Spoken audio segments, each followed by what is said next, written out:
This is the Nomad Futurist podcast, a podcast about the evolution of technology, society, and transformation. Connect with us, share your thoughts with us at nomadfuturist.com. Let's get this started. Here are Phil and Nabeel. Hello. Welcome to Nomad Futurist. This is your co-host, Nabeel Mahmood from Kailua Kona, Hawaii. This is your co-host, Phillip Koblence from Montclair, New Jersey. I need to come up with a more amazing way to say Montclair, New Jersey, because Kailua Kona, Hawaii just sounds so good. I can't. And here, Daniel Pope from Barcelona. Daniel, I was really expecting more for Barcelona, but that's got a little bit more of an English flavor. Anyhow, welcome to Nomad Futurist podcast. Lovely to have you. So before we get started, could you share at a very high level who you are and what you do? Yeah, I'm the CTO today and founder of a company called Submer, which is headquartered in Barcelona. Submer develops immersion cooling technology, and we'll talk a little bit about what that is exactly, but it's basically changing the medium that we use to cool next generation compute platforms. And we do that by replacing the medium for liquid instead of air. So all compute today is cooled by air, as we probably know. And we change that for a non-conductive liquid. So you actually put all these electronics into a liquid, which is the opposite of what they taught us to do, right? And it works beautifully. It brings a lot of benefits to cooling high density chips. And yeah, although I'm headquartered in Barcelona, we have a global operation. But that's what we're doing today. And our products and our technology are mostly focused on large scale crypto mining operations and the data center industry, including anything from enterprise customers to hyperscale companies. So Google, Amazon, AWS, etc. All those tiny companies. Well, for all those kids that are freaking out every time you drop your iPhone or your bed in water, apparently there might be an alternative. Yeah, life's good in water. It really sounds like an Aquaman thing. Well, we're going to get back to it in just a bit. So let's step back in time. You have been with different organizations through your career. Tell us how you got exposed to the technology sector at early part in your life, because from what I see, you have been with organizations that have been in and around data in some way, form, or shape. So walk us through that early childhood. How did you get exposed to the sector and what helped you get into the space? Yeah, so I've always been a tinkerer. I've always liked to take things apart. And I think when I was 11 or 12, my parents bought me my first PC. And the first thing that I did was take it apart and break it. I basically broke it. It cost them a fortune. And I took it apart, put it together, and it didn't work. And so in that journey, once we fixed it again, I took it apart and I put it together again, right? And that time it did work. And I guess I managed to understand how PCs work, how computers work, at a very young age and understand them much better. And then from there, I started using the internet, the early internet, I guess, when things were like they are today. They were based on things called BBSs, and you had dial-up type of connectivity and so on. But obviously, like today, the internet back then was already a big source of information. So that was kind of the very early days. Did your parents get angry when you took apart the computer? They did. Yeah, unfortunately, they very told off about that. Right? It's not necessarily that we want to age you here, but could you tell us what was the model or the make of that computer? That was 8086. I think it was running Windows, just about managed to run Windows 3.1 on that. It's sort of like in the mid-90s then, or mid to early 90s. Yeah. That was 93, 92, 93, probably, something like that. Yeah. Where did you grow up? Yeah. I grew up between the UK and Barcelona. So my mother's from Barcelona. My father's from London. At the age of 9, I was living in the UK. My mother said to my father, look, the weather and the food is just crap in the UK. We're going back to Spain. You mean don't like your fish and chips then? I think I miss them every now and then, but I prefer my Spanish jamon and my Spanish ham and my paella and so on. So yeah. It's a tough comparison. I don't know much about Europe, but even with my limited knowledge, I don't think it's difficult to suggest that the Barcelonan cuisine outpaces it's much better. The English. It's much better. Mediterranean cuisine is way better, absolutely. So then maybe following on that, like at the age of 14, I was already teaching elderly groups of people to use the internet, basically. So I was working for a social center that was basically trying to teach elderly people how to send emails, use the web back And I think they were quite surprised that they had a 14-year-old teaching them. And the reason why is because I could actually get access into these cyber cafes that they use to provide this training and get some hours on the internet for free, right? And learn more things. That's kind of how things started and how I got very exposed to the internet. So much of the people that are leaders in our industry, it just happens that you were there. You were a tinkerer at the right place at the right time. So you kind of learned it while everyone else was kind of learning it. So it's this unique kind of pioneer element to it that is sheer happenstance. Were your parents in the technology space as jobs? Nowhere near, no. My mother a secretary, my father a taxi driver. So like nothing to do with it, interestingly. Yeah. And just out of curiosity, so what made them get a computing device for you at that young of an age? I was insisting that I really wanted one of these things. Like I was already reading magazines back then, like PC World and so on. I'm like, I need one of these things. I don't really know what it does, but I need one of these things. I'm sure it's going to be important. And so I managed to convince them, and they used the very little saving that they had to buy me one. I don't think they regret it today, but Well, of course, the results in the pudding or the paella. All right. So you're in school, you put the PC back together, you're potentially programming and teaching the elderly. Did you go to college to pursue technology as a career, or like everybody else, you picked up mathematics or other subjects? no, I didn't. I really wanted to, honestly. At the age of 16, I started my first data center business. And back then it was just the web hosting business. So over a weekend, I kind of put together a server, put it in one of the drawers in my bedroom, configured it, put Linux in it and so on, and developed a website over the weekend and started selling web hosting and email services, making out that I would just fake it till you make it, right? I would just say, look, I'm a company based in Spain, providing internet services. And I caught this .com boom. And it just went wild. I just had like tens, then hundreds of customers per month. And so I had to combine my studies with the fact that I was also in semi-professional sport as a rower. And at one moment in time, I had to decide if I wanted to focus on my sport, my rowing, the business, or go to university, right? And I chose the business. And I learned how to program. Pretty much everything I've done is self-taught, honestly, until now. So I'm assuming it's late 90s, early 2000s that you kickstarted this company. Was it the Data House Internet? Yep, that's right. It was literally in his house. Exactly. So Data House Internet is what that company turned into. So I started this business in 98, and then it grew to the point where I'm like, this is a big problem now. I need to build a serious data center. And I went through multiple iterations. But yeah, we built 4 or 5 iterations of data centers during the Data House Internet period. Yep. In a decade, over a decade. And we went from 1 server in my bedroom to 18,000 servers in a big data center. It's an amazing thing. I think you hear a lot of people that start young, and I think you have me beat. I started at 17. So congratulations on that. Well, Phil you did don't the know same this. thing as well. I did not do the same thing at all. You did it in a much, much better way than I did. I used my bar mitzvah money to buy a server. But I think people make the assumption that you have professional parents that are lawyers and they're helping you figure out how to run a business. How did you manage to, as a 16-year-old, kind of figure out how to run a business and prioritize? And those are not the problems that a 16-year-old of today would think of. That's a really good question. I actually went out and looked for someone to help me. I tried to find a good partner, a good business partner that could cover the day-to-day business side of things. And my role was to focus on the technology. And I'm pretty much in that situation right now as well, right? I've just moved again from CEO to CTO of the company where I am now, because that's where I thrive and what I enjoy doing. How'd you find that partner? So did you put an ad in the paper? Did you just walk around the street saying, help me, help me? I went to the city hall here in Barcelona where they had a counseling service for companies that was starting, and I just went there and said, look, guys, I don't know how to do my accounting. There's a lot of things that I don't know how to, I don't really want to do them. Is there some kind of services that you provide to startups that can help me solve this? And the guy I pitched my story to became my partner at the city hall. It just he went, oh shit, this is so interesting. Tell me more about it. You're generating monthly recurring revenue. I want that. I want the mailbox money.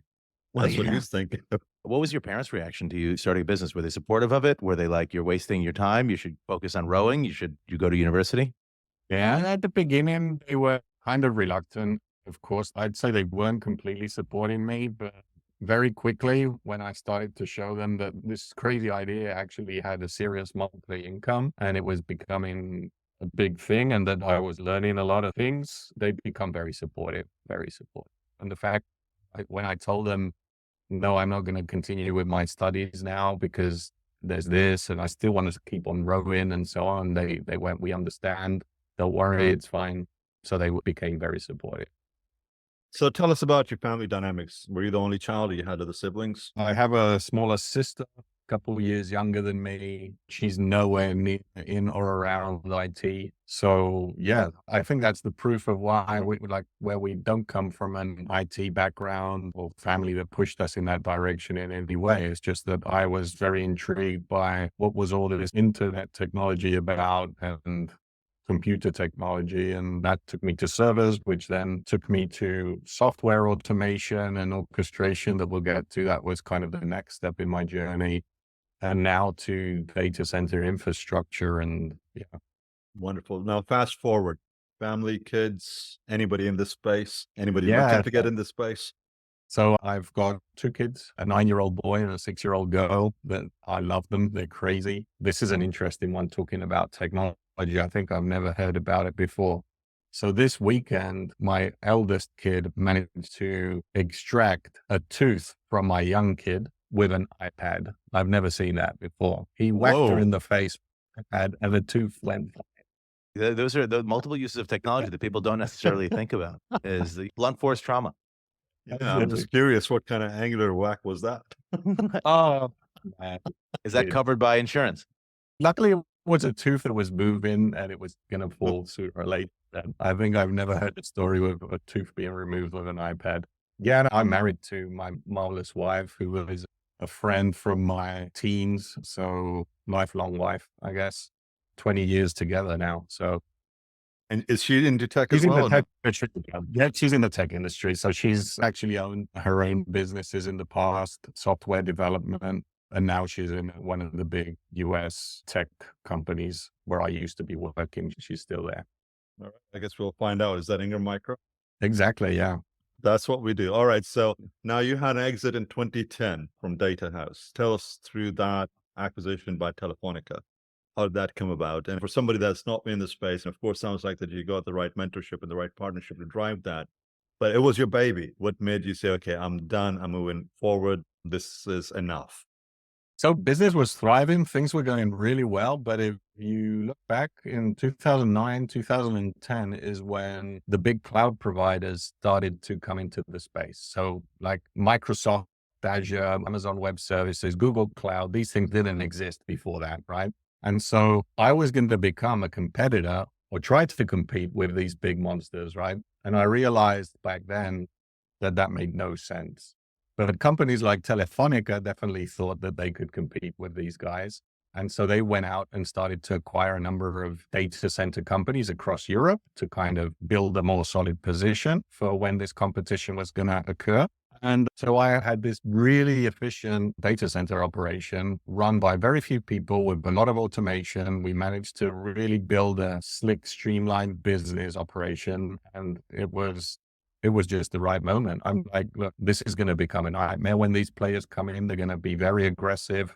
I've already gone through a lot because obviously a 10-year journey going from a server in your bedroom to an 18,000 server data center, there are ups and downs there in the whole journey. And I thought this is probably the right time to get off the bus. And we had a very successful exit with Telefonica. And I spent, I think it was a year supporting the transition from my infrastructure to Telefonica's infrastructure. And then I'm like, okay, what shall I do now? And I thought I'd take it a little bit. I'd try and work for someone else now for some time. Right? Let's see what happens. And one of my customers reached out to me and said, Danny, we develop software for the industry where you were working. We think you'd be really valuable. Come and work for us. I joined a company called Parallels, which might ring a bell because they also have a software called Desktop that allows you to run, I think it's Windows on your Mac. But they also had a whole different division, a kind of secret division that was developing orchestration software for telecommunication companies and for data center companies, cloud orchestration. Very complex stuff for billing, subscription, and billing for software usage. And like when you now purchase a landline, well, you don't purchase landlines anymore, but a mobile cell phone number, you'll now get your Netflix subscription and your connectivity at home, and all that kind of gets provisioned and built by these orchestration platforms. And I kind of had a similar platform that I developed for orchestrating my data center provisioning and server provisioning and so on. So I obviously also have a background in the software side of things. And so I spent a number of years at Parallels. Parallels got acquired by a company called Odin. Then they got acquired by a company called Ingram Micro, which is a big US technology distributor. And Ingram Micro basically figured out that they weren't going to be selling software in boxes for a long time, which one of their core businesses was just to sell and move boxes. So subscriptions and software subscriptions were the thing. And that's why they acquired this orchestration software. And I spent a number of years as solution architect for this orchestration platform. And then I ran the professional services teams at Ingram Micro across EMEA and kind of saw it from the other side. I was still working with telcos and data centers and deploying this orchestration software for them. And then after a number of years, I was wondering, well, maybe now is the right time. I was still very connected to the data center industry. Maybe now is the right time to implement a technology that I saw back in 2009 and considered it was a little bit too early for that back then, but immersion cooling. Maybe very high level. Immersion cooling, as I mentioned, is really just about using a different medium to cool chips. And you only want to use a different medium when you can't cool with air, because air is very cheap, very efficient, quite efficient. But like in many other industries, and we can talk about, for example, the automotive industry, when an engine becomes too powerful, you can't cool it with air anymore. You have to liquid cool it, right? Well, the same's happening in the data center industry now. Chips were, when you bought a server, your server came with a chip that was maybe a 50, 80 watt chip. And now today, when you buy a server, your server comes with 600, 700 watt chips, and you can't cool them with air anymore. So liquid cooling is becoming a thing in the data center industry. And there are many different types of liquid cooling technologies, but one that is definitely set up to dominate the market is immersion cooling. And Submer, the company that I founded, the CTO of back in 2015, definitely is set to be a leader in the space. Well, I mean, that's pretty great. early. So, It's amazingly early, right? For a submersion cooling company, or an immersion cooling company rather, to come out in 2015. I mean, you hear about it a lot now in data center circles with the advent of AI and obviously Bitcoin mining and all these 100 kilowatt plus racks, 300 kilowatt racks. I think CyrusOne claimed that they were able to facilitate in some of their sites. What was the driver? Like, was there a particular thing that you saw other than you understanding the direction that chips were moving? Was there one particular problem that you saw that you said this submersion cooling is the answer for? Because it does seem to be a departure from your initial kind of technology software-based focus to really more infrastructure focus. So I wonder how that transition happened. Yeah, so I'd say the main driver was the chip density. So having seen what was happening in the inside of the servers, and obviously I was very familiar with server technology, I could see how the thermal design power of the chip, so basically how many watts a chip has, was growing exponentially. And 2 years ago, we had 200 watt chips. Today, we have 400 watt chips. Tomorrow, we're going to have, again, 600, 800 and 1000 watt chips. So it's growing exponentially because it took us nearly 40 years to go from the first 8086 chip, the 2 watt chip, to the 200 watt chip. But then it's only taken us 2 years to go from the 200 watt chip to the 400 watt chip. So that's the challenge that the data center industry is facing. And we could already see that, like in 2015, we could already see that. And what does that mean? That means that it's impossible to sustain the traditional air cooling technologies in that environment, one. The other one was the big sustainability push in the industry. So you could start to see things like people uncovering the amount of water that was being used in the data center industry, which has been this deep, dark little secret of the industry for a long time. No one knows about it, but your medium data center is evaporating 2 Olympic swimming pools of water every day, basically. It's ridiculous. And so every time you're uploading a photo, think about that. And so this was uncovered a number of years back, and now it's like very public that it's a big issue for the industry, and water's becoming the other trend. Obviously is climate change, and being based in Europe and understanding the challenges very well that will mean for the planet. We said, look, there's less water. Data centers today are consuming lots of water. There's this challenge with the chips. This is a technology that can fix those three things in one go. So that's why we thought that in 2015, it was the right timing. Honestly, it was a little bit early. It's taken us a few years for it to really accelerate the adoption. And the reason for that, we believe, is that the data center industry is a very entrenched industry with a lot of ecosystem partners that have their very entrenched interests as well. And so it's taken a little bit more time to break that than what we would have anticipated, but being patient is part of the key, right? Finding that right moment. We've been able to, I'd say, bridge the gap with the crypto mining industry. The crypto miners have no doubt that Immersion is the most efficient way to run their operations. We've deployed hundreds of megawatts of immersion technology in the crypto mining space across the globe, but mostly in the hottest and harshest environments where electricity is cheap, because that's where these guys deploy usually their infrastructure. And so we've been able to bridge that gap between crossing of the desert, as we've called it, where it's taken time for the data center industry to pick up, basically. So how did you come about it? 50 years later, it's nothing new, really, not to blow the bubble, right? So in 1966, IBM actually came up with immersion cooling. 1968, they patented. 50 years later, you decide that you're going to launch this project or product for that matter, knowing might as well that at that point in time, roughly 3 decades of computing, we've been cooling, building a certain way. And what you're trying to accomplish totally changes the entire sector. I mean, we're not going to be manufacturing servers and storage equipment the way we did in the past because of high density computing, because we got to submerge all of it. So that's a major, major risk, both personally, professionally, and trying to bring a product back into existence that did not succeed the first time when the three-letter word tried to do it. How did you go about raising money, selling that concept to the private equity folks, selling that concept into the marketplace? Could you share that at a high level? Yeah. And I think honestly, like back in the day when Cray had this first supercomputer, as you mentioned, with immersion cooling, there really was a need for it. It was like a fancy thing to design a supercomputer with that requirement. But the power of the chip on that supercomputer was much less than what's in your normal smartphone today, like hundreds of times less.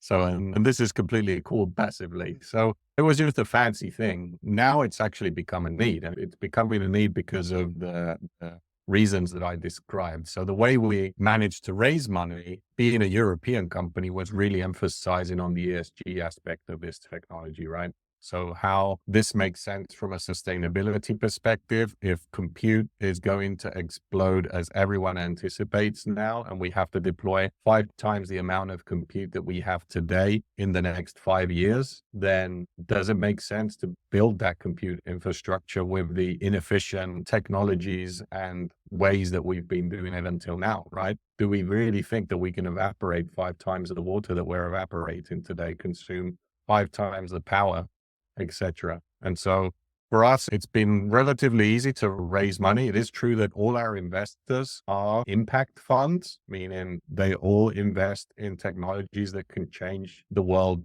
for a better thing. And so we've been very fortunate to position the business and the technology as an impact business. And there's a big mandate, obviously, from Europe to drive these type of companies and technologies to meet the Paris agreements and things like that. And so for us, it's kind of been a walk in the park to raise money.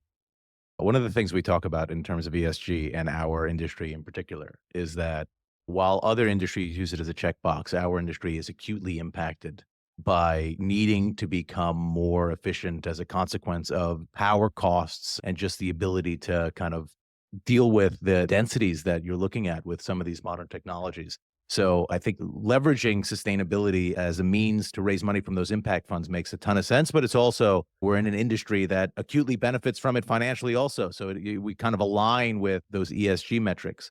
So my question really is on the pushback. Was there any pushback? I think in general, the pushback that I would think of, just if I was looking at it, is all right. Besides, as a kid, taught not to like drop electronics in water because water is bad, and well, we can get into what makes up this viscous fluid, and it's not really water; it's some other makeup. But you have this thing submerged. We think of a data center as you go in there, you have to maintain it, you got to go in there and change out hard drives and deal with the gear. That seems to like it would be complicated if it was submerged. Was there any pushback on that? Is there any truth to that logistically?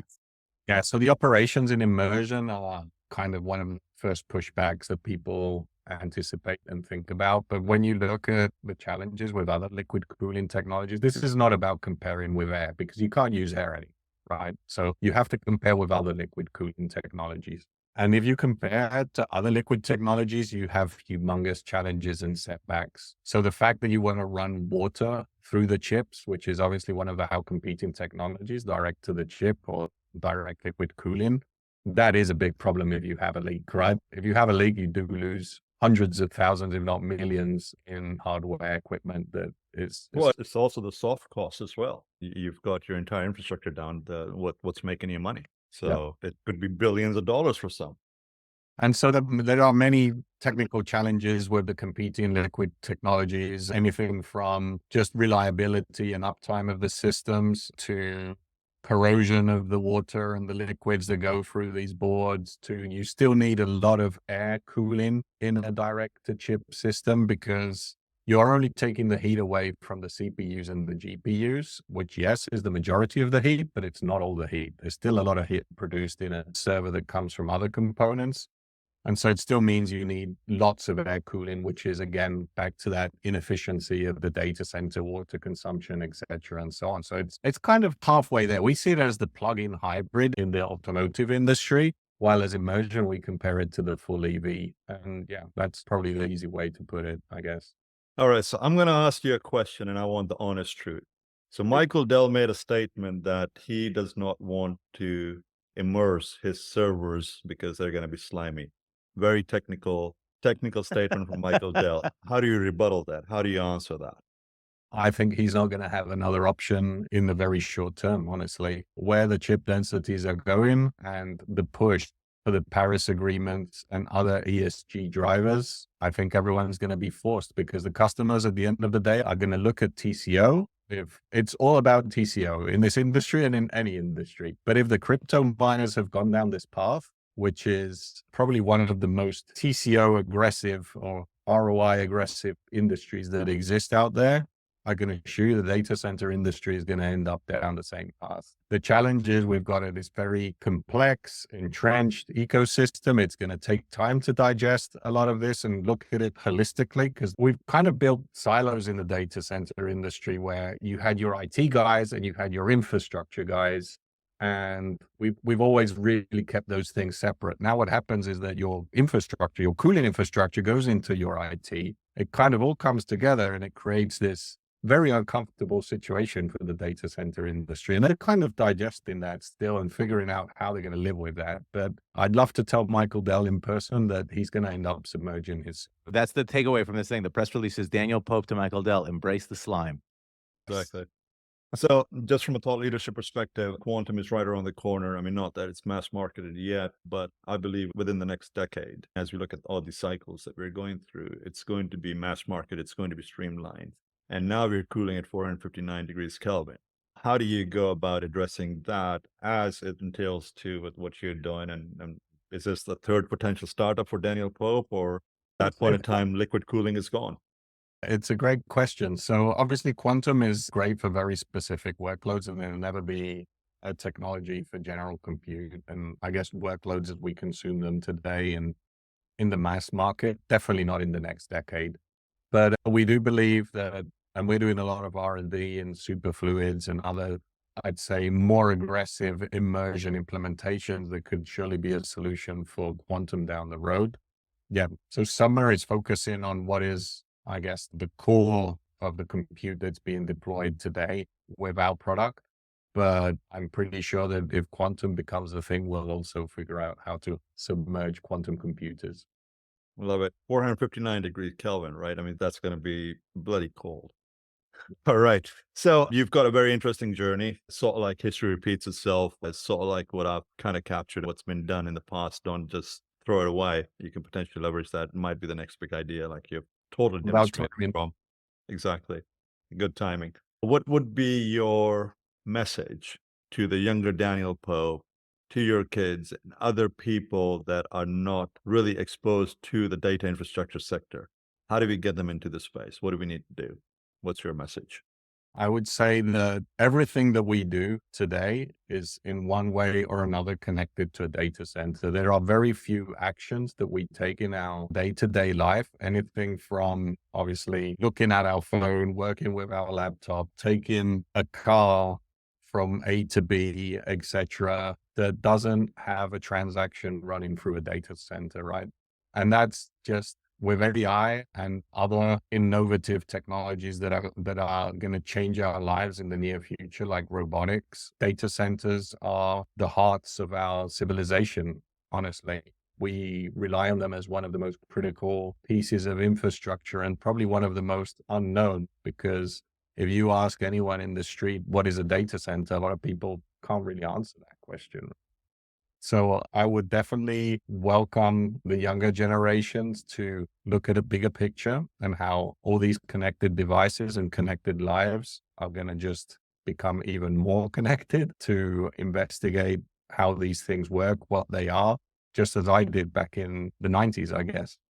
And that's really the thing. And as we bring it to a close, what an inspiring story you have. It's incredible. But I think a lot of the common thinking is that you need to be particularly computer focused or engineering focused, or you need to be in a specific mindset in order to get into our space. And what we have preached this entire time is that it just takes kind of recognizing 30,000-foot view, your perspective on how you solve problems and how you look at things. And there is certainly a place for you in our industry, whether you are computer focused or engineering focused or finance focused or marketing focused or whatever. It doesn't really make a difference. Do you have one trait that you think, or a couple traits that you think you can speak to, that really kind of ensured your success, the way you look at things, and whether there's truth to the fact that you actually don't need to be an engineer that has gone through an engineering program in order to succeed in our world?